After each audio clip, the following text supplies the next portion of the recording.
नमो सिद्धाणं नमो आयर्याणं नमो वज्रायाणं नमो लोये सवसाहूणम्।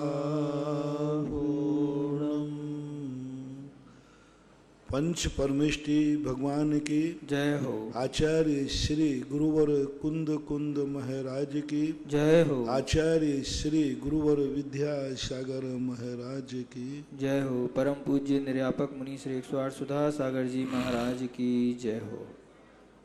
सुदामा नगर इंदौर से सुदेश जनन की जिज्ञासा है। पूज्य गुरुदेव के चरणों में कोटि कोटि नमोस्तु। महाराज श्री, आपने बीज मंत्रों से सुशोभित जाप माला के लिए आबा में मंत्र की रचना की, नारेली में मुनि स्वरूपनाथ भगवान के मंत्र की रचना की, गुलगांव केकड़ी में भी आदिनाथ भगवान का मंत्र है। लेकिन जहाँ तक अभी मेरी जानकारी में है, तपोदय तीर्थ क्षेत्र बिजौलिया के 1008 श्री भगवान पार्श्वनाथ भगवान का, जिनका नाम ही चिंतामणि पार्श्वनाथ भगवान के नाम से जाना जाता है, उनका मंत्र हमें अभी तक प्राप्त नहीं हुआ है।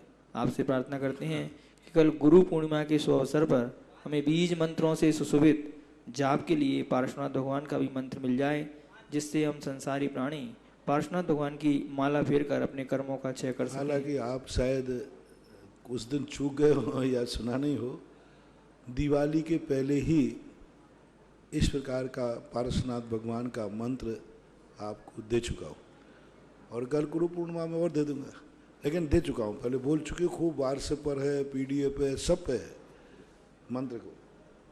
हैं अभी है क्या? चलो देख लेंगे, पर दे चुका हूँ मैं पूरा। हाँ। इंदौर से और 24 तीर्थंकरों के मंत्र भी फाइनल टच में चल रहे हैं, वो भी आपको भक्तांबर के रूप में शायद जल्दी उपलब्ध हो जाए। इंदौर से महेंद्र जैन पत्रकार, इनकी जिज्ञासा है। पूज्य गुरुवर के चरणों में त्रिवार नमोस्तु। महाराज, इस संसार का सबसे बड़ा गहना परिश्रम है और मनुष्य का सबसे बड़ा साथी उसका आत्मविश्वास है। महाराज जी, मनुष्य अपने आत्मविश्वास से किस प्रकार धार्मिक सामाजिक क्षेत्रों में परिश्रम पुरुषार्थ के द्वारा स्वयं के साथ परिवार और समाज में परिवर्तन ला सकता है? कृपया मार्गदर्शन करें। देखो, किसी भी अदृश्य वस्तु के प्रति श्रद्धा रखने के लिए हमारे पास दो साधन हैं। एक साधन है कि जिस अदृश्य को हम नहीं जानते हैं उसको देखना है कि इस पर हमसे पहले कोई चला है कि नहीं चला।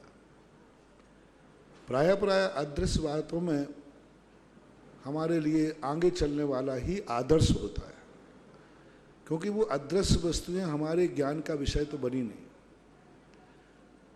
और वो चीज़ों के लिए जो आगे चल गया है, वो जरूर हमें दिख रहा है, उसको आगे वाला दिख रहा है, उसको आगे वाला दिख रहा है। अंत में कोई ना कोई तो मंजिल में है, नहीं तो अभी तक रास्ता रुक गया होता। जब किसी रास्ते पर लोग जा रहे हैं और रास्ता जाम नहीं हो रहा है और निरंतर अनादिकाल से जा रहे हैं, इसका अर्थ है कोई ना कोई कहीं तो पहुंच रहा है। यदि आगे मंजिल नहीं होती तो अभी तक रास्ता जाम हो गया होता। इसका अर्थ है कुछ ना कुछ लोग जो जा रहे हैं नियम से। सांगानेर में जब बहुत लंबी लाइन लगती थी अभिषेक की, तो पीछे वाले से मैंने पूछा एक दिन, मैंने कि तुम इतनी दूर खड़े हो, तुम्हारा नंबर कैसे आएगा? बोले महाराज ये पक्का विश्वास है, कोई ना कोई तो ये खिसक रहा होगा।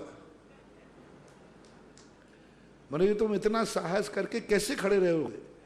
कहाँ घेर का मंदिर है वहाँ इतनी देर तक? तो उसने एक ही कहा कि महाराज जी वहाँ कोई ना कोई तो खिसक रहा होगा, और एक जब खिसक रहा है तो एक दिन 1000वां नंबर भी मेरा आ जाए। तब मैंने यही बात आज स्मरण में आ गई कि हम लोग लाइन में लगे हैं, बहुत पीछे हैं, घेर के मंदिर से मूर्तियां नहीं दिख रही, मंदिर नहीं दिख रहा, कुछ नहीं दिख रहा है, ऐसे हमें भी मोक्ष नहीं दिख रहा है। लेकिन जिसके पीछे हम लगे हैं वो धीरे धीरे खिसक रहा है, इसका अर्थ वहां कोई ना कोई तो निपट रहा है, कोई ना कोई मोक्ष जा रहा है। तो अध्यक्ष भक्तियों में हमेशा अनुकरण बनता है, और अनुकरण जिसका होता है, बस जिसका तुम अनुकरण कर रहे हो उसकी प्रमाणिकता चाहिए। मंजिल की प्रमाणिकता तुम नहीं ले पाओगे, मंजिल को तुम नहीं जान पाओगे। अपन तो छोड़ो, साक्षात तीर्थंकर भी मुनि दीक्षा लेते हैं, उनको मोक्ष पता नहीं है कहाँ है। तीर्थंकर की कह रहा हूं, तीर्थंकर को सिद्ध पर्याय का ज्ञान नहीं है। सिद्धालय में अनंत तीर्थंकर हैं, तीर्थंकर को मालूम नहीं है और दीक्षा ले पड़े। उनसे पूछा कहाँ जा रहे हैं, बोले सिद्ध बनने। तो क्या आपके पहले कोई सिद्ध बना है, बोले पता नहीं। क्या सिद्धालय वहां पे सिद्ध भगवान है, उनको पता नहीं। कितनी गजब की बात। उसी भव में मोक्ष प्राप्त करने वाले तीर्थंकर को भी अभी मंजिल का पता नहीं है, सिद्धों का पता नहीं, सिद्धालय का पता नहीं, क्योंकि सिद्ध भगवान सब अरूपी हैं। और जब तीर्थंकर दीक्षा लेते हैं तब उनके पास 4 ज्ञान होते हैं, मति ज्ञान, शुद्ध ज्ञान, अवध ज्ञान, मन परिज्ञान। और ये रूपी को जानते हैं, अरूपी को नहीं जानते। यानी तीर्थंकर सिद्ध परमेष्टि को नहीं जानते, सिद्ध भगवान का उनको ज्ञान नहीं है। जब दीक्षा लेते, किस बल पर उन्होंने दीक्षा ले ली, बस अनुमान से, आगे वाले को देख करके। पारसनाथ महावीर स्वामी ने दीक्षा ले ली पारसनाथ को देख करके, पारसनाथ ने दीक्षा ले ली नमी नैमनाथ भगवान को देख करके। ये क्रम चल रहा है। आदिनाथ भगवान ने दीक्षा ले ली विदेह क्षेत्र के भगवानों को देख करके। सिद्धालय के सिद्ध भगवान किसी ने नहीं देखे। तीर्थंकरों को भी 6 द्रव्यों में से कोई द्रव्य उनके ज्ञान में नहीं आता, ना धर्म द्रव्य, अधर्म द्रव्य, आकाश द्रव्य, काल द्रव्य, कुछ नहीं जानते। वो दीक्षा ले लेते हैं, आत्मा का शुद्ध स्वरूप नहीं जानते, शपक श्रेणी नहीं जानते। शपक श्रेणी क्या चीज है, ये गुण स्थान क्या चीज है, ये भी उनके ज्ञान का विषय नहीं है, क्योंकि वो आत्मा के परिणामों के ऊपर आधारित है। फिर भी वो दीक्षा ले लेते हैं और दीक्षा लेकर के एक दिन मोक्ष को प्राप्त कर लेते हैं। इसलिए आपको अदृश्य वस्तुओं पर ध्यान रखना है। तो आपके आगे कोई चल रहा है कि नहीं, उसकी प्रमाणिकता कितनी है, उस पर तुम्हें विश्वास कितना है। इसलिए समंत्रभद्र महाराज ने श्री रत्नगण साबकाचार्य में आप ग्रस्तों को एक ही बात कही, ना तो उन्होंने सम्यक दर्शन में तत्व लाए, तत्वार्थ सूत्रकार ने तो फिर भी कहा तत्वार्थ सिद्धानम सम्यक दर्शनम, लेकिन जब साबकाचार्य का वर्णन कर रहे हैं पूज्यवर समंत्रभद्र महाराज, तो वो कह रहे हैं कि नहीं, उनको तत्व की चर्चा ही नहीं की, ना 6 द्रव्य की तत्व, ना 7 तत्व की, ना 9 पदार्थ की, ना मोक्ष की, ना संसार की, कोई चर्चा नहीं की, ना स्वर्ग की नरक की चर्चा नहीं की उन्होंने। अभी हाल हम कहेंगे स्वर्ग की चर्चा, तो तुम्हारे मन में आए कहाँ है स्वर्ग,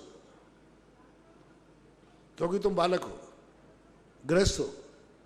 कहाँ है नरक, तो तुम, उन्होंने कोई चर्चा नहीं की, स्वर्ग की नरक की कोई चर्चा नहीं। सीधी उन्होंने चर्चा की कि तुम्हें अपना कल्याण करना है तो सच्चे देव साध गुरु पर विश्वास करो। श्रद्धानाम परमार्थानाम मापतागम तपोभृताम त्रिबूढ़ा पूर्णमष्टांगम सम्यक दर्शन मस्वम। कितनी सरल परिभाषा। तुम्हें कुछ नहीं चरमना, ना 6 द्रव्य समझो, तुम्हें समझ में नहीं आएंगे, तुम्हारे ज्ञान का विषय नहीं है, तुम्हारे मन में 1000 प्रश्न उठ जाएंगे। तुम देव साध गुरु को समझ लो, वो तुम्हें समझ में आ जाएगा, भगवान समझ में आ जाएगा। भगवान का स्वरूप उन्होंने बताया तुम्हें। क्या गजब। पहले आचार्य हैं, जितने आचार्यों ने पहले चर्चा की, सब ने हमें इतने कठिन सम्यक दर्शन बना दिए। तत्वों पर सिद्धांत करो, 6 द्रव्यों पर। अब 6 द्रव्य हमारे बनाए 6 द्रव्य आते ही नहीं। उन्हें करो, अधर्म द्रव्य है, कहाँ है, काल द्रव्य है, अब जबरदस्ती गला दबा के मनवाओ तो कह दो कहाँ है। तो समंत्रभद्र महाराज ने कहा कि ये लोग गला दबाएंगे तो उल्टी करेंगे, पीठ पीछे बुराई करेंगे, क्या करें, अब महाराज के सामने कौन बोले। इसलिए उन्होंने कहा नहीं, इन सब चीजों पर मत जानो, तुम देव का स्वरूप समझो। क्या गजब का। समंत्रभद्र महाराज का बहुत बड़ा सोच, बहुत बड़े मनोवैज्ञानिक थे। उन्होंने कहा तुम्हें हम कोई उलझन में नहीं डालते, तुम्हें पहले मैं भगवान का स्वरूप बताता हूँ। सबसे पहले उन्होंने भगवान का स्वरूप बताया भगवान का स्वरूप 18 दोषों से रहित है, क्योंकि दोष तुम्हारे अनुभव में है। और दोष भी कौन से वर्णन किए उन्होंने? उन दोषों का वर्णन नहीं किया कि ज्ञानावरणी कर्म एक दोष है, दर्शनावरणी मोह है, मोहिनी है, अंतराय है, इनका वर्णन नहीं किया। क्योंकि तुम कहोगे ज्ञानावरणी क्या भला है, दर्शनावरणी क्या है। उन्होंने ये कहा जो दोष तुम जानते हो, 18 दोष सब अपन जानते हैं अपनी जिंदगी में। क्षुत पिपासा जरातंक। अब बताओ, भूख को कौन नहीं जानता, प्यास को कौन नहीं जानता, बीमारी को कौन नहीं जानता, पसीना किसको नहीं आता, बुढ़ापा किसको नहीं आता, बीमारी किसको नहीं होती। ये सब चीजें अपन को होती हैं। बोलो जो जो तुम्हें होती है ना, वो जिसमें नहीं पाई जाए वही भगवान है। लो, सरल सी परिभाषा दे दी। ये चीजें तुम्हारे में हैं, बोले हैं साहब, पर जिसमें ये चीज नहीं पाई जाए कि विषय कसायों से दूर है, ज्ञान ध्यान में तप में लीन है, विषयासा बसाती तो नरारंभो परिग्रह, ज्ञान ध्यान तपो रखता तपस्वी सा प्रशस्ति, विषय कसायों से दूर है, ज्ञान ध्यान में सदा लीन रहता है, तत्व की चिंतन धारा में बहता रहता है, बस वही तुम्हारा गुरु है। अब तुम्हें कोई कुछ नहीं जानना। अब वो जहर खिलाए तो खा जाओ, कौन खिला रहा है? समंत्र भद्र में पूज्यवर कुंद भगवान ने कहा कि भगवान इस संसार में कोई मुझे जहर दे देवे तो? बोले कोई बात नहीं, खा जाना। तो महाराज मर जाऊंगा। बोले नहीं, ये देख लेना कौन दे रहा है, कौन दे रहा है। बोले वैद्य दे रहा है, तो खा जाना। जय विष्णु भुजन तो भेजो पुरुषो न मरण मोह आदि। जहर भी खा लेना, लेकिन देने वाला कौन है? बोले वैद्य है, फिर तुम चुप मत करो। देने वाला कौन है? तुम्हारा गुरु है, फिर तुम कुछ मत बोलो। गुरु दे रहा है ना, बस गुरु जहर दे रहा है, पीना है तुम्हें, बस होना चाहिए तुम्हारा गुरु।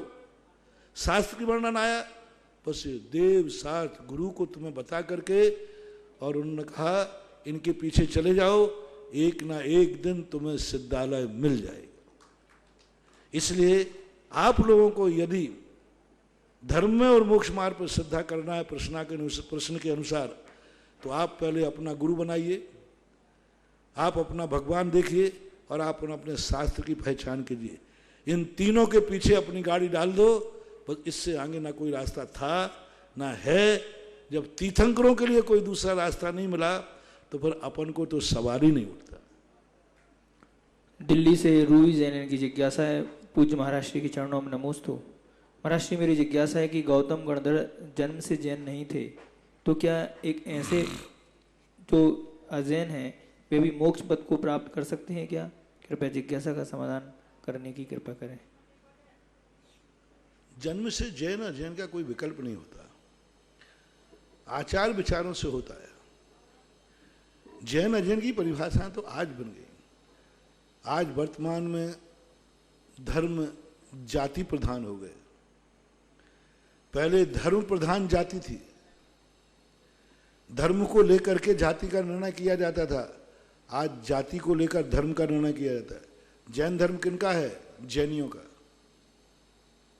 पहले पूछा था इसका धर्म क्या है, बोले जैन धर्म।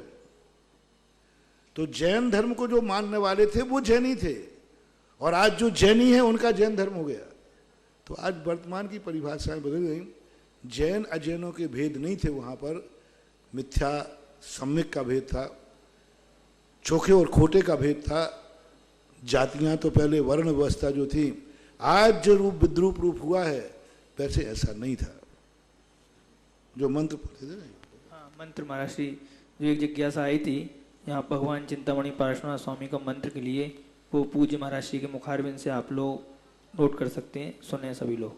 देखो, पार्श्वनाथ भगवान का जो मंत्र दिया था, पार्श्वनाथ भगवान के भक्तांबर के लिए, अलग से भी आप फेर सकते हैं। ओम ह्रीम श्रीम श्रूम, सड़क वाला सा, ऊ की मात्रा और नीचे रेव और बिंदी, सड़क वाला सा, नीचे ऊ और ऊ के नीचे एक रा का डंडा और बिंदी, श्रूम ब्लूम प्रोम, रिद्धि सिद्धिदायक सर्वविघ्न विनाशक पार्श्वनाथाय नमः। हालांकि व्हाट्सएप के ऊपर पहले से डाला हुआ है, फिर से डाल दें तो आप दोनों पे डला हुआ है। हाँ, जिस पे डालना हो डाल दें। यहाँ पर तपोदय तीर्थ क्षेत्र की नाम से एक वेबसाइट है, उसको आप अगर खोलेंगे तो उस पर यहाँ के अभिषेक, शांतियारा, नित्य प्रतिदिन के कार्यक्रम और जो भी जाप हैं, जो भी महाराज श्री ने बताए हैं, वो सब आप वहाँ से प्राप्त कर सकते हैं। आष्टा से श्रीमती चंदा डॉक्टर मगन जन इनकी जिज्ञासा है, पूज्य गुरुवर के चरणों में त्रिवार नमोस्तु। महाराज श्री मेरी जिज्ञासा है कि सम्यक्त्व चारित्र्य, औपशमिक, सम्यक्त्व और औपशमिक चारित्र का स्वरूप क्या है? इसमें प्रयुक्त कर्म प्रकृतियों और कषायों का उपशम का क्षय हम श्रावक गण अपने अनुभव में कैसे महसूस कर सकते हैं? कृपया समाधान करें। आप लोगों के अनुभव में स्वयं नहीं आ सकता, क्योंकि वह उपशम जिस समय कर्म प्रकृतियों का होता है, उपशम समय दृष्टि खुद नहीं जान पाता कि मैं इस समय उपशम में हूँ।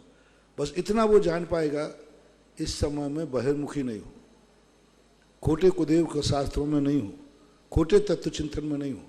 लेकिन वो ऐसे अनुभव में लाएगा, सम्यक दर्शन अनुभूति का विषय नहीं बन पाता। सम्यक दर्शन का विषय अनुभूति का है। जैसे एक अनजाने व्यक्ति को आप कोई अपरिचित वस्तु खिलाएं तो वो ये तो कह देगा कि ये वस्तु मीठी है या खारी है, लेकिन वो ये नहीं बता पाएगा ये वस्तु क्या है, स्वाद बता देगा। इसी प्रकार सम्यक दर्शन की जो विषय वस्तु है वो अनुभव में आएगी, लेकिन इस अनुभव का नाम सम्यक दर्शन है, इस अनुभव का नाम फलाना गुणस्थान है, इस अनुभव को हम फलानी लब्धि कहें, ये टाइटल फेस नहीं कर सकता। ये टाइटल आगम से करना पड़ेगा कि इस प्रकार का परिणाम है, सुबह सम्यक दृष्टि कहलाता है। हालांकि उपशम सम्यक दर्शन में 7 प्रकृतियों का उपशम होता है। मिथ्यात मूल रूप से तो 5 का ही होता है, लेकिन मिथ्यात के 3 टुकड़े हो जाने पर, पहले मिथ्यात के 3 टुकड़े करता है सत्ता में, फिर जाकर के अपने अनुवृत्ति परिणाम के माध्यम से 4 अनंतानुबंधी क्रोध मान माया लोग और 3 मिथ्यात सम्यक मिथ्यात समय, इनको एक अंतर्मुहूर्त के जब उपशम करता है तो वो उपशम सम्यक दर्शन कहलाता है। और जो जब श्रेणी में चढ़ता है, ये गृहस्थ को भी हो सकता है, त्रियंश को भी हो सकता है, नारकी को भी हो सकता है, देवों को हो सकता है। चारों गतियों के संगय पंचेंद्रिय जीव उपशम सम्यक दर्शन प्राप्त कर सकते हैं। लेकिन चारित्र की जो उपसामना है यह नियम से मुनि महाराजों को ही होती है। मुनि महाराज में अभी पंचम काल के मुनियों को नहीं होगी। और ये उसमें जो चारित्र मोहिनी की उपसमना करते हैं, चारित्र मोहिनी कौन? 13 प्रकार के परिग्रह जो अभ्यंतर है, 9 कषाय और 4 जो संजुलन आदि, क्रोध मान माया लोग, प्रत्याख्यान आदि, इन सब के उपसम, प्रत्याख्यान तो उदय है ही नहीं, लेकिन फिर भी उनकी उपसामना करता है। तो चारित्र मोहिनी कर्म को जब व्यक्ति उपशम करता है साधु, उसको चारित्र मोहिनी की उपसामना बोलते हैं, ऐसा मानना चाहिए। नोएडा से मणि जैन इनकी जिज्ञासा है, पूज्य महाराज श्री के चरणों में नमोस्तु। महाराज श्री मेरी जिज्ञासा है कि आज चातुर्मास की स्थापना में चांदी की ध्वजा देखी, चांदी की ध्वजा का क्या महत्व है? जैसे कि आप बताते हैं कि कपड़े की ध्वजा जब लहराती है तो मंगल होता है, एवं लक्षण चांदी की ध्वजा में लक्षित नहीं होता। कृपया समाधान करने की कृपा करें। एक वस्तु होता है, एक वस्तु की प्रतीक होती है। भगवान जो है पाषाण के नहीं होते, भगवान के शरीर में चमड़ी आदि सब होता है, लेकिन इससे पाषाण में जो मूर्ति बनती है इसमें तो चमड़ी आदि कुछ भी नहीं है। फिर भी अपन इसको भगवान कहते हैं कि नहीं? कहते हैं। अब इनमें भगवान का एक भी लक्षण नहीं है। ये तो एक साथ पद्मासन बैठ गए, भगवान तो चलते भी हैं, उठते भी हैं, बैठते भी हैं। अब भगवान के शरीर में जो कुछ होता है वो सब इसमें नहीं है। तो जैसे भगवान के प्रतीक के रूप में हमने मूर्ति मान ली जाती है, ऐसा ही एक साक्षात ध्वजा फहराई जाती है कपड़े की, वो बाहर फहराई गई, वो भी आपको देखने को मिली होगी। उसके प्रतीक के रूप में वो सामने वाला को क्या स्मृति देवे, अपने बच्चों को, अपने परिवार को क्या देखे कि एक बार लॉकडाउन हुआ था, 2020 का ध्वजारोहण मैंने किया था चतुर्मास का, तो अभी 2-3 चतुर्मासों से एक प्रतीक के रूप में, स्थापना के रूप में ये ध्वजा उस परिवार को चली जाती है जो व्यक्ति ध्वजारोहण करता है। तो उसका ये प्रतिबिंब है। ध्वजा तो कपड़ाणु अभी निकला, दूसरे समय में वो स्कंद बन गए। 2 पत्थर आपने लिए और यूं घर्षण किया, घर्षण करने के बाद उसके कुछ परमाणु निकले, इधर से निकले दूसरे में चले गए। अपने कर्मरणाओं के परमाणु अभी अपन ग्रहण किए हैं, जैसे अपन निर्जरा करेंगे उसका परमाणु निकल करके दूसरे समय वाले कर्म परमाणु में आकर के स्कंद में चिपक जाएगा और पुनः बंध को प्राप्त हो जाता है। तो ऐसा नहीं है, पुद्गलों में ऐसा नहीं होता। स्कंद से परमाणु और परमाणु से स्कंद प्रति समय बनते ही रहते हैं। ऐसा कोई भी परमाणु नहीं है जो एक बार स्कंद से टूटने के बाद पुनः स्कंद बनने की योग्यता न रखता हो। इसलिए आपकी शंका का कोई निराधार है और आपकी शंका के अनुसार जो भय है वो भी निराधार है, क्योंकि पुद्गल परमाणुओं में ऐसी शाश्वत शुद्ध दशा को प्राप्त करने की योग्यता ही नहीं है। जैसे अपन सिद्ध भगवान बनते हैं तो जीव एक बार शुद्ध बन जाएगा, पुनः अशुद्ध नहीं बनेगा, लेकिन पुद्गल में ऐसा नहीं है, ऐसा मानना चाहिए। महाराज श्री आकाश के एक प्रदेश में अनंत पुद्गल परमाणु वाला स्कंद कैसे आ जाता है, कृपया इसके बारे में। वो अवगाहन शक्ति है। पूजपाद स्वामी ने श्री सर्वार्थ सिद्धि के अंदर लिखा कि एक आकाश प्रदेश में अवगाहन करने की इतनी शक्ति है कि ये 3 लोक में जितने पुद्गल परमाणु हैं, पुद्गल स्कंद हैं, ये सब यदि अपना छोटा रूप धारण कर लें तो एक आकाश के प्रदेश में अवगाहन शक्ति इसके बावजूद भी बनी रहेगी। यानी एक आकाश प्रदेश अनंत अनंत पुद्गल परमाणुओं को, जीव राशियों को अपने प्रदेश में अवगाहन करने की योग्यता है। ये शक्ति है, योग्यता कहलाती है। उसी में कितनी चीज समा जाती है, समा जाती है। नागपुर से आदि कुमार जैन, इनकी जिज्ञासा है पूज गुरुवर के चरणों में अनंतवार नमोस्तु। महाराज जी मेरी जिज्ञासा है कि चक्रवर्ती चक्र रत्न की पूजन करते हैं तो क्या हम भी नई गाड़ी, बाइक इत्यादि की पूजन कर सकते हैं? कृपया समाधान करने की कृपा। क्यों नहीं कर सकते? करने में सबकी मैंने तो कितने बार बताया, गाड़ी की पूजन आपके सबकी पूजन है। आपके यहाँ आपको मकान की पूजन, गाड़ी की पूजन, सब की पूजन है। आपके दूल्हा दुल्हन की पूजन, दूल्हा दुल्हन जिस पे बैठे उस घोड़े की पूजन, आपको किसकी पूजन बनाना है सब बताइए। सब पूजने अपने आगे में लिखिए, लेकिन बस पूजन की विधि समझना। पूजन का अर्थ अष्टद्रव्य नहीं है, पूजन का अर्थ है मांगलिक। आप नया घोड़ा लाए, नई गाड़ी, मान लो आज के समय घोड़े मोड़े कहाँ रखे, गाड़ी लाए, उसके ऊपर चक्रवर्ती ने क्या पूजा की? आप लोग यही तो गलत कर रहे हैं। गाड़ियों को पूज रहे, घोड़ों को पूज रहे, मकान को पूज रहे, दुकान को पूज रहे, दुकान में रखे हुए ताले को पूज रहे, पता नहीं क्या क्या पूज रहे। ये मिथ्यात्व है। पूजा का अर्थ क्या होता है? चक्रवर्ती आदिनाथ भगवान की पूजन करने समोषण में गया, वहां भगवान की महापूजन की और वहां से शेषाक्षत लाया और जाके आयुधशाला में जाकर उन पुष्पों को छेड़ दिया और केसर लेकर छांटा लगा दिया। ये कहलाती है चक्र पूजन। पैर में नहीं पड़ लेना। आप गाड़ी लाए हैं, आप मंदिर में पूजन कीजिए, गाड़ी के निमित्त से गाड़ी को बाहर खड़ा कीजिए और मंदिर में विधान कीजिए, पूजन कीजिए। पूजन करने के बाद थोड़े से रकाबी में पुष्प ले लीजिए, थोड़ी केसर ले लीजिए और उन पुष्पों को लेकर के मंगलाष्टक पढ़ते जाइए। श्रीमन नम्र सुधा सुगंध मुक्त पादयाल ते कुर्बंत, और 8 बार पुष्प फेंक दीजिए। ये नहीं आता है तो नमोकार मंत्र पढ़ के पुष्प फेंक दिए। ये नहीं आता है तो पुष्प लीजिए और उस गाड़ी पर डाल दीजिए और उस केसर से श्री या शुभ लाभ या स्वस्तिक बना दीजिए। मांगलिक करना है। मांगलिक करने का अर्थ पूजा है। पूजा के अनेक अर्थ होते हैं। एक आदि ऋषभ देव आदि उनकी बाप ने बेटे की पूजा की, अभी कहां से सुनी तुमने? बाप ने बेटे की पूजा की, साहित्य में आता है। गुरु ने शिष्य की पूजा की, शास्त्र में आता है। पूजा का अर्थ प्रशंसा। पूजा प्रशंसा के अर्थ में आते हैं।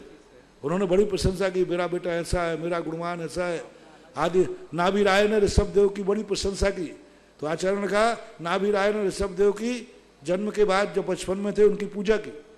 पूजा का अर्थ होता है अनेक, प्रशंसा होता है। तो आप उसके लिए मांगलिक करिए। मंगल करना ही पूजा है। आपने दुकान खोला है, आप खोलिए दुकान, पूजा कीजिए दुकान की। मंदिर में आप करिए पूजन, वहाँ से कलश ले जाइए, पुष्प ले जाइए, केसर ले जाइए और जब मकान में प्रवेश करें तो प्रवेश करते जाइए और पुष्प फेंकते जाइए। पूरे मकान में पुष्प फेंक दीजिए और आपने योग पूजा आदि स्थान पर मंगल कलश की स्थापना कर दीजिए। ये है मकान पूजा। दुकान पूजा, बही खाता पूजा, सब की पूजाएं हैं, लेकिन अष्टद्रव्य से उदक चंदन करके मत कर देना। अब क्या बोलोगे? उदक चंदन तंदन बोलोगे। ओम ह्रीम कौन सी कंपनी की गाड़ी? टोयोटा। और कंपनी ओम ह्रीम जन्म निरुपम थी, ये मिथ्यात हो जाएगी। मांगलिक करना ही पूजा है, ऐसा। महाराज श्री, एक बार आपने बहुत पहले बताया था कि अपने उपयोग के लिए अगर गाड़ी खरीदते हैं, फ्रिज खरीदते हैं, कोई भी वस्तु खरीदते हैं तो मंदिर से मांगलिक करेंगे, इसके पहले उसका टैक्स भी मंदिर में कम से कम कुछ अंश डालना चाहिए। वो देखो, वो तो लॉन्ग लाइफ के लिए खाली हाथ तो करने नहीं चाहिए। खाली हाथ तो तुम अपनी बेटी को विदा नहीं करते। दस्तूर होता है, जिस समय जिस वस्तु की उपयोगिता होती है वह वस्तु किसी को देना मंगल मानी जाती है। पहले सोने की जो आप मुद्रिकाएं वगैरह देते हैं इस शगुन के रूप में, विवाह आदि के रूप में, पहले वही मुद्रा चलती थी। इस समय मुद्रा ही शगुन है। जो जीवन की आवश्यक वस्तु है वह शगुन माना जाता है। जैसे आज नोट है, आप घर से निकलते ही यदि आपके दरवाजे कोई 100 का नोट पड़ा मिल जाए तो आप शगुन मानेंगे कि अपशगुन? क्यों?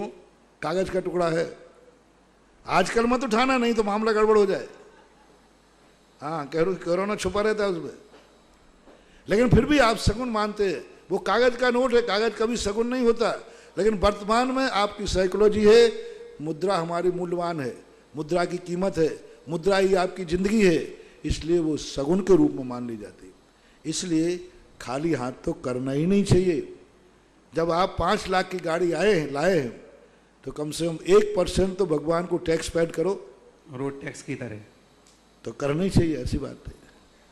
परम पूज्य आचार्य गुरुदेव श्री विद्यासागर जी महाराज के आज्ञानुवर्ती शिष्य निर्यापक श्रवण मुनि पुंगव श्री सुधा सागर जी महाराज के मुखारविंद से आप हर जिज्ञासा का समाधान बहुत सहजता से प्राप्त कर लेते हैं, क्योंकि महाराज श्री के पास बस प्रश्न आया नहीं कि समाधान आपका हुआ नहीं।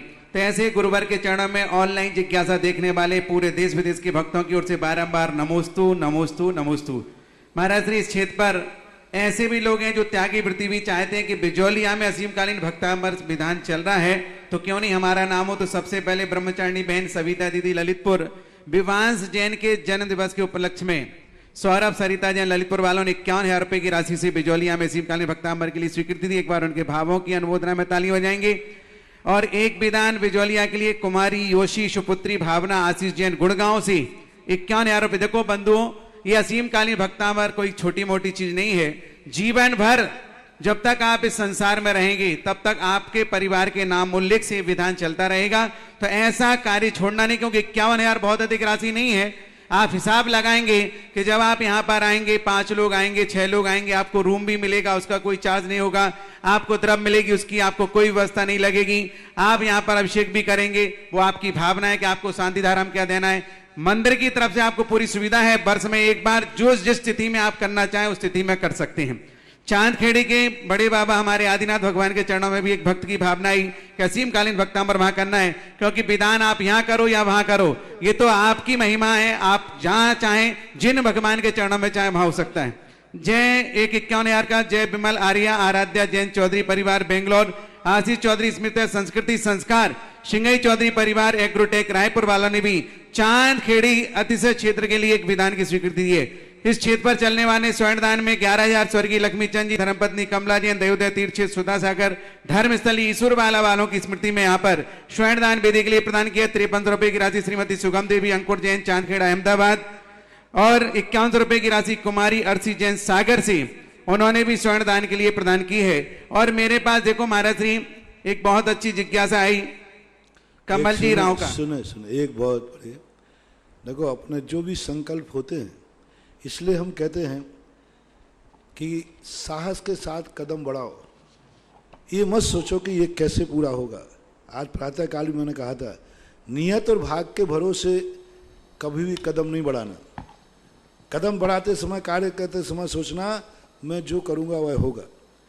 एक दिन जब यहाँ घोषणा हुई कि असीमकालीन भक्तांबर पार, जब तक ये तीर्थ क्षेत्र है, लोगों का एक आरोप, क्योंकि मुझे लोग चुनौती देते हैं, महाराज आप तीर्थ क्षेत्र बना रहे हैं, वहाँ कौन अभिषेक करने जाता है, कौन पूजा करने जाता है, पुजारी करते हैं।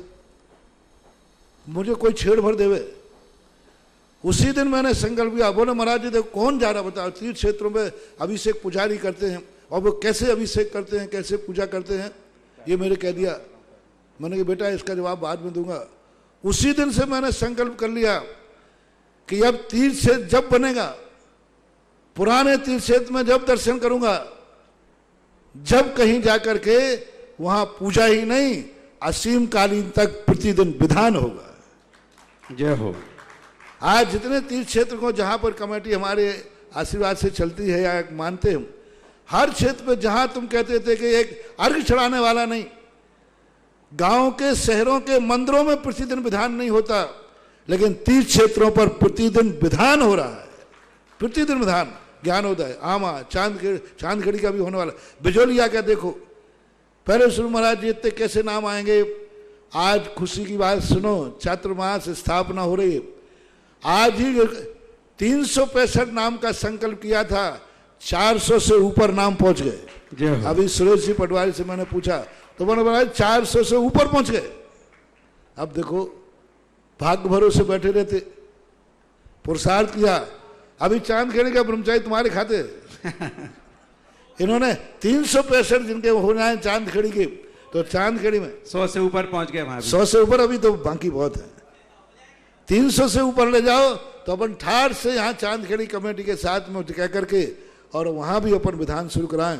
मैं तो यही भावना है कि ये जो इतने नास्तिक लोग हैं, ये धर्मद्रोही लोग हैं, जिन्हें धर्म बुरा लगता है, तीर्थ क्षेत्र बुरे लगते हैं, दान देने वाले बुरा लगते हैं, इनको दिखा देना है कि तीर्थ क्षेत्रों पर पूजा ही नहीं, ये वो तीर्थ क्षेत्र बन रहे हैं जहां असीम कालीन विधान होंगे। और ये विधान हमारी जिंदगी तक नहीं रहेंगे। नहीं तो तुम्हें प्रण डालो महाराज जब तक जिंदा आप हो तब तक करा लो। मैं वो व्यवस्था करके जा रहा हूं कि जब तक तीर्थ क्षेत्र रहेगा तब तक यहां प्रतिदिन विधान होता रहेगा। 400 नाम हो गए, बहुत खुशी की बात है।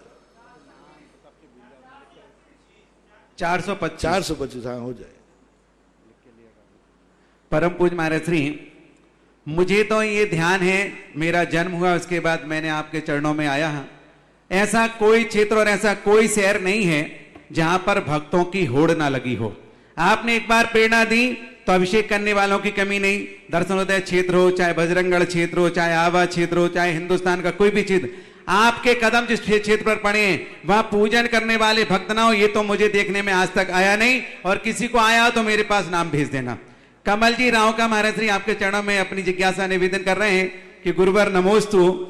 आज वर्तमान समय में पूरा देश कोरोना जैसी महाव्याधि में जूझ रहा है, देश की इकोनॉमी डमाडोल हो रही है, लोग आर्थिक दृष्टि से कमजोर हो रहे हैं, लेकिन आज चातुर्मास कलश स्थापना करने में जो भक्तों का उत्साह व सैलाब देखने में आया वह बहुत ही प्रशंसनीय रहा। भक्तों ने आपके मुखारबिंद से निकले यह गुरुवाणी की बीज हमेशा अच्छे उपजाऊ खेत में बोना चाहिए। हमारी जिज्ञासा है कि क्या लोगों ने चौके अच्छे गुरु को पहचान कर उनके प्रति सच्ची भक्ति व समर्पण भाव व्यक्त करके अच्छे श्रावक का परिचय दिया है। भक्ति कलश ने तो शायद अपने पुराने सारे रिकॉर्ड तोड़ दिए। महाराज श्री, हमारे पास अभी भी भक्तों के फोन आ रहे हैं कि हमें गुरुजी के चातुर्मास कलश लेना है। क्या ये हमारे लिए गौरव का विषय नहीं है? क्या इस भाव से श्रवण संस्कृति की महिमा बड़ी नहीं है? इस पंचम काल व संकट काल में भी लोग गुरु की महिमा और उनके से वाकिफ नहीं है। गुरुदेव हमारी जिज्ञासा का समाधान। हम तो जैन धर्म का और जैन साधु का और हमारे आचार्य श्री का और हमारे खुद का और खुद के भक्तों के नमोस्तु और आशीर्वाद का वो चमत्कार मानता हूं। अनादिकाल से जैनियों का ये चमत्कार रहा। संसार में जैन जाति एक ऐसी है जिसमें कमाते कम है और खाते ज्यादा है। हर जाति में कमाने वाले कहीं बराबर, मजदूरों में तो कमाने वाले जितने कमाते हैं उतने ही। जैन एक जाति ऐसी है, एक कमाता है 10 खाते हैं और 2-3 और वो रिश्तेदार आते वो भी खाते हैं। हमेशा जैनियों का ये सबसे बड़ा परसेंटेज है। आप हर जाति को उठा लो, सबसे कम कमाने वाले जैनियों में मिलेंगे और सबसे ज्यादा शान से खाने वाले। इनसे पूछो, ये महिलाएं कोई काम की नहीं है कोई इनको काम नहीं है। और सुबह से सबसे जल्दी उठती है जैन महिला, सबसे लेट सोती है जैन महिला। पूछो काम क्या है? कुछ नहीं, मात्र सुबह से लेकर खाने में, और कमाना एक है, कमाएगा एक। ये बहुत बड़ी गॉड गिफ्ट है। ये जैन धर्म का अतिशय है, ये जैन धर्म का अतिशय है। और यही मैं मानता हूं कि जैनी वो है जो एक पीढ़ी कमाए, यदि 7 पीढ़ी तक भी लॉकडाउन हो जाए तो उसका बेटा भूखा नहीं मरेगा।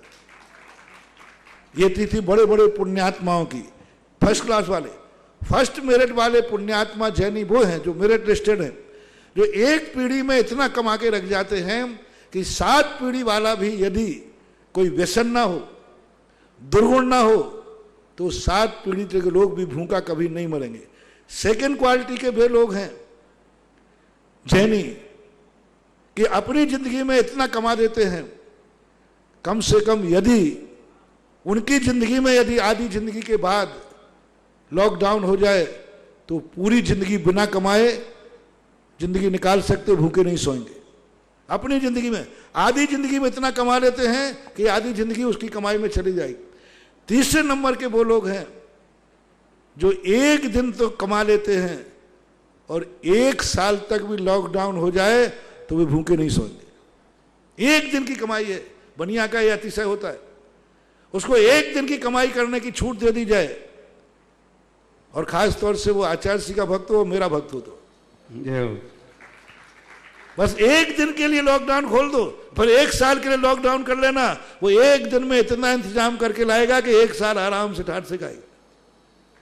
वो पुण्यहीन है जो लॉकडाउन होते ही 8 दिन में कहने लगे मिले माए, है समझ में नहीं आता। अरे इतना तो अपन ने पुण्य कमाया है आप लोगों ने, इसलिए अभी 3 महीने में क्या हो गया, कौन सी हुंडी चली गई। अरे तुम्हारा माल तुम्हारे घर में है, तुम्हारी संपत्ति तुम्हारे पास है, अकेली बिक्री तो नहीं हुई, कोई घाटा तो है नहीं, प्रॉफिट लॉस हुआ है। यानी 3 महीने में जो कमाई नहीं होना थी वो नहीं हुई, बाकी माल तो तुम्हारे पास है ना। कुछ नहीं है बंधुओं, सब अभी अपन जो कहते हैं, आज भी जैनियों के लॉकडाउन के अंदर लोगों के अंदर धर्म से कमी नहीं आई। और ये जो तुम्हारा लॉकडाउन के अंदर तुम्हारा जो विश्वास, तुम जो उत्साह दिखा रहे हो, यही तुम्हारे लिए सिद्धि देगा कि एक दिन कमाओगे और 365 दिन खाओगे। ये अतिशय ऐसे ही मिलते हैं, ऐसे समय के अंदर।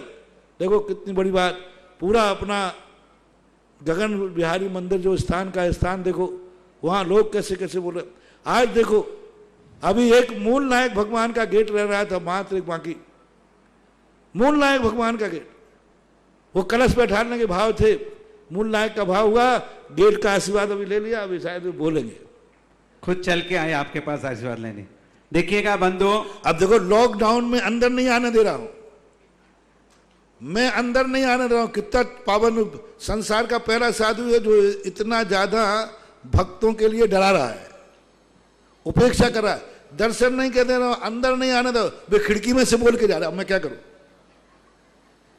खिड़की में से बोल के आ रहा है कि महाराज मुझे ये करना है, तो अब मैं क्या करूं बताओ, क्या करूं। नहीं, यही इनकी पुण्यवानी है, यही वेद जब इनको 100 गुना फलेगा तब वो जाकर के। और बाद में आप लोग कहते हो महाराज जी के भक्त सब पैसे वाले क्यों होते, वो इसलिए होते हैं कि ऐसी परिस्थितियों में भी वो अपना धर्म नहीं छोड़ते।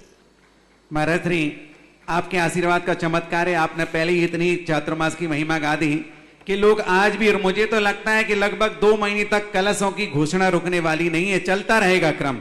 एक ऐसे भक्त जो कोटा से चल के आए, निहाल चंद जी, कमला जी, रोहित चंद, राहुल, रश्मि, सीमा, चेतन, सेठिया, रिया, कौबिद, मनोक, माणी, मितार्थ, मितांशी, धानोपिया परिवार, हिंडोली वाले, तलवंडी, कोटा निवासी, इन्होंने स्वयं ने आइटम बोलना, हाँ, इन्होंने स्वयं ने एक कलश विराजमान करने की भावना भाई और गुरु चरणों में आकर के आशीर्वाद ग्रहण किया। जोरदार तालियों के साथ अनुमोदन करें। एक भक्ति कलश महेंद्र कुमार आवा, विशाल, विद्या जैन, गोल बाजार, जबलपुर। एक भक्ति कलश नरेश, पूनम, निखिल, सानू, अरियम, लोहाड़िया परिवार, हजारीबाग निवासी, यूएसए प्रवासी। एक भक्ति कलश शैलेश, अंशु, धवल जी, गोदा, कोटा। एक भक्ति कलश अशोक जी, संतोष, राहुल, पूर्वा, वंदना, पाटनी परिवार। दक्ष नक्ष जैन के 8 वर्ष के होने के उपलक्ष्य में एक भक्ति कलश इन्होंने लिखाया है। चंद्र प्रकाश, चंदा, संदीप, मेघा, कविता, माधुरी, अमित, हितार्थ, दिव्यांश रियाज जैन बजरंग नगर कोटा। एक भक्ति कलश आनंद प्रकाश पूजा सोहानी सौरी जैन लोहाड़िया। एक भक्ति कलश श्रीकांता राजेश द्वितीय जतन काजल जैन, ये थाने बॉम्बे से आया है, जोरदार तालियों के साथ मुद्दा करते जाएंगे। सिलोरिया परिवार आरोली। एक भक्ति कलश मदनलाल रत्नी देवी पवन उर्मिला मनीष नेहा प्रीशा श्रद्धा सृष्टि समस्त गोदा परिवार सूरत। बाबूलाल महेंद्र नवीन नितिन सौरभ विभांश तिलका ऋषिका बाबरिया कोटा। पंकज कविता आकाश आयुषी जैन दिल्ली। एक भक्ति कलश श्रीमती लाड़बाई सुरेश कुमार राजेश कुमार विमल कुमार सम्यक पूर्वांश धानोपिया डाबी। एक भक्ति कलश एन के सेठी तिलकमती अंकुर अंकिता सेठी भीलवाड़ा। एक कलश पंकज अलका गौरव अक्षर जैन दिल्ली। एक कलश सोहनलाल सुरेश कुमार विनोद राहुल शुभम सौरभ मयंक जैन छावनी कोटा। एक कलश महेश कुमार उषा मनीष वैशाली प्रति हितवी हीरक सेठिया परिवार आरोली वाले। एक कलश राजुल सपना देवी धानोपिया झातला। एक कलश रतनलाल जी सरोज नीरज ममता पुलकित भैरवी जैन पाटनी भिवाणी। एक कलश ऋषभ जी चांद देवी मनीष जैन अमित गीत मोहिवाल परिवार कोटा।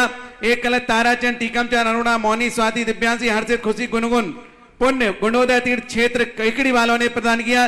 रविंद्र जी अर्चना शुभम पूजा रिचर्ड अपडेरा सावर। एक कलश बंधुओं, ये कलश मामूली कलश मत समझना, ये कलश वो है कि पूरे चातुर्मास के दौरान एक दिन आपके परिवार की ओर से मूलनायक भगवान की शांति धारा होगी। इसके पश्चात यहाँ पर चित्र अनावरण, दीप प्रज्वलन, जिनवाणी अर्पण, मुनिश्री का पाद प्रक्षण, ये सारे कार्यक्रम इस कलश में आपको गिफ्ट में फ्री हैं। अगर तुम्हारी किस्मत से लॉकडाउन खुल जाएगा तो आपको मौका मिलेगा, नहीं तो आप दूर से देख करके अनुमोदना करते रहेंगे। ऐसे कलश का ध्यान रखें। और इन्होंने मूलनायक बाबा के बड़े बाबा के सामने इन्होंने गेट बनाने की भावना भाई। ऐसे हैं निहाल चंद जी, कमला जैन, रोहित चंद, राहुल, रश्मि, सीमा, चेतन सेठिया, रिया, कोविद, मनोक वाणी, मितार मितांसी धानोपिया, हिंडोली वाले, तलवंडी कोटा निवासी। ऐसे भक्तों की भावनाएं जो आई हैं। पाषाण का बहुत बड़ा गेट बनेगा। तो जी हाँ, पाषाण का गेट है, क्योंकि महाराज श्री ने आरसीसी का काम टोटल बंद कर दिया। जो भी काम है बिल्कुल पाषाण का, वो भी कलाकृति वाला, ऐसे सिंह द्वार स्टाइल में बनवाते हैं। तो ऐसे गुरुवर के चरण में नमन। अगली जिज्ञासा शीला जी डोडिया। टोटल नहीं लगाओ, टोटल बंद नहीं किया है, लेकिन ज्यादातर किया। मेरे आराध्य गुरु के चरणों में मेरा कोटिशत नमन नमन नमन। गुरुवर, आज चातुर्मास कलश की स्थापना हुई। आपने तो चातुर्मास की स्थापना कर ली, लेकिन श्रावकों के लिए चातुर्मास में क्या करना चाहिए? क्या उनको भी कुछ ऐसा नियम लेने चाहिए या कोई स्थापना उनके लिए भी होती है? कृपया मार्गदर्शन करें। आगम के अनुसार तो उनके चतुर्मास की स्थापना नहीं होती। कल भी लोगों ने पूछा था कि जब लॉकडाउन है तो हम लोग घरों में अपने अपने कलश भी स्थापित कर लें क्या? तो आगम के अनुसार तो बाध्यता नहीं है। आप लोगों के लिए आता है क्षेत्र न्यास। क्षेत्र न्यास का अर्थ होता है क्षेत्र का परिमाण। तो गृहस्थों के लिए कहा जाता है 4 महीने कह दिया क्षेत्र न्यास, हम 4 महीने इतने क्षेत्र से बाहर नहीं जाएंगे, हम नगर के बाहर नहीं जाएंगे, हम घर से बाहर नहीं जाएंगे, हम इतने व्यापार। तो 4 महीने के अंदर आप क्षेत्र न्यास कर सकते हैं संकल्प पूर्वक। धार्मिक कार्य को छोड़कर हम नहीं जाएंगे। तो किसी भी रूप में आप, एक दिन का भी हो सकता है, 14 है तो 14 के दिन भी हम आज अपने घर से बाहर नहीं निकलेंगे।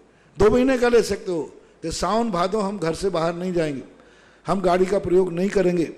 बहुत अच्छी बात है, लेना चाहिए, क्योंकि क्षेत्र न्यास से करने पर ऐसा शास्त्रों में उल्लेख है। पूज्यवर समंतभद्र महाराज कहते हैं जितने क्षेत्र का हमारा त्याग होता है उस क्षेत्र संबंधी पाप के बंध से हम ऐसे ही बच जाते हैं जैसे मुनिराज। यानी त्यागे हुए क्षेत्र में श्रावक भी महावृत्ति के समान कहा गया। जैसे मुनिराज भी अब बाहर नहीं जाएंगे, ऐसे ही आपने त्याग कर दिया कि हम अपने नगर से बाहर नहीं जाएंगे सेवा। तो जो क्षेत्र आपने त्याग किया उस क्षेत्र में आप महावृत्तियों के समान हो जाते। इसलिए गृहस्थ अपना यथायोग अपनी शक्ति प्रमाण को छूट रख करके, हाली बीमारी छूट रख करके, कोई परिस्थिति को लेकर के नियम ले सकते हैं। संकल्प पूर्वक अपने घर में नियम लेने में कोई बाधा नहीं। धार्मिक कार्यों की छूट रख के भी ले सकते हैं, लेकिन लेना चाहिए चातुर्मास के अंदर, क्योंकि जीवों की आराधना तो होती है। और इस बार तो सबसे बड़ा फायदा होगा कि जीवों के तो बचेंगे, तुम भी बचे रहोगे। मैंने कहा ना, इस बार का चतुर्मास जियो और जीने दो का है। यदि यह सूत्र हमने चतुर्मास का चित्र निकाल लिया तो इस चतुर्मास की सबसे बड़ी उपलब्धि हमारे लिए और आपके लिए। आपको ये कोरोना जो इतनी भयंकर बीमारी से, इतना भयंकर रूप से फैल रहा है, और हम जैनियों को दिखाना है कि हे कोरोना, तू कितना भी प्रयास करे, हमारे महावीर ने पहले ही सोले के कपड़े पहनना सिखा दिया। हमारे मुनि को पहले कह दिया सोले के कपड़े पहनकर लोग इसको क्रिया कांड मानते थे। अब पता चल रहा है क्या है। तो कोरोना जो जैनियों के अंदर प्रवेश न कर पाए, और जैनी यदि महावीर के अनुसार चलेगा तो मेरा विश्वास है कि कभी प्रवेश करेगा ही नहीं। इसलिए चातुर्मास में कम से कम घूमने घामने का शौक, यहाँ वहाँ दौड़ धूप का शौक कम करो। एक निश्चित स्थान पर जाकर के अपना समय व्यतीत करो। कम से कम सितंबर माह तक ये खतरा, अभी ऐसा बता रहे हैं लोग कि सितंबर माह तक ये खतरे की स्थिति बढ़ेगी, उसके बाद धीरे धीरे कम होगा, ऐसा लोगों का कहना है। तो कम से कम अपन 2-3 महीने तो सावन भादों वैसे ही चतुर्मास के हैं, इसमें जितना तुम क्षेत्र न्यास कर लो, संकल्प पूर्वक कर लो। मैं नहीं जाऊंगा बाहर, तो नहीं जाऊँ, कोई कहेगा नहीं। फिर आपको यही बोलना साहब मेरा नियम है, और नियम नहीं लिए और नहीं गए तो बुराई होगी। जैनियों में सबसे बड़ा एक सब मेरा नियम है साहब, फिर कोई बोलता नहीं है ऐसा। और एक और भक्त ने ऑनलाइन अभी अपना भक्ति कलश भेजा। सुभाष जी, ममता जी जैन, गौरव, आयुषी, अनुश्री, अक्षत जैन और समस्त अजमेरा परिवार, अजमेर वाले, नेमी सागर कॉलोनी, वैशाली नगर, जयपुर से भी इन्होंने भावना भाई है। महाराज श्री, उनके परिवार में किसी को कैंसर है और वो चाहते हैं कि हमें महाराज जी का आशीर्वाद मिले ताकि हम कैंसर से भी मुक्त हो जाएं। एक स्वर्ण दान के लिए 5100 रुपए की राशि मनीष एकता राव का व्यापार, इन्होंने स्वर्ण दान के लिए प्रदान की। महाराज श्री, एक भक्त का अभी अभी मेरे पास फोन आया कि महाराज श्री ने जितने क्षेत्र बनाए, क्या मैं हर क्षेत्र पर असीमकालीन भक्तांबर की योजना में सम्मिलित हो सकता हूं? मेरे बनाए तो क्या, तुम तो भारत के हर क्षेत्र हो जाओ। बहुत अच्छी बात है। जितने क्षेत्रों पे अभी चालू हुआ है उन 3 क्षेत्रों पे आप कर, तो क्या अरे 10 क्षेत्रों पे साल भर में 10 ही दिन तो निकालना है, और तुम नहीं भी आ पाओगे तो भी तुम्हारे नाम से भक्तांबर तो हो गई, और नंद्यावर्त भी आपके घर पहुंचेगा। कर सकते हो। ऑनलाइन जिज्ञासा देखो।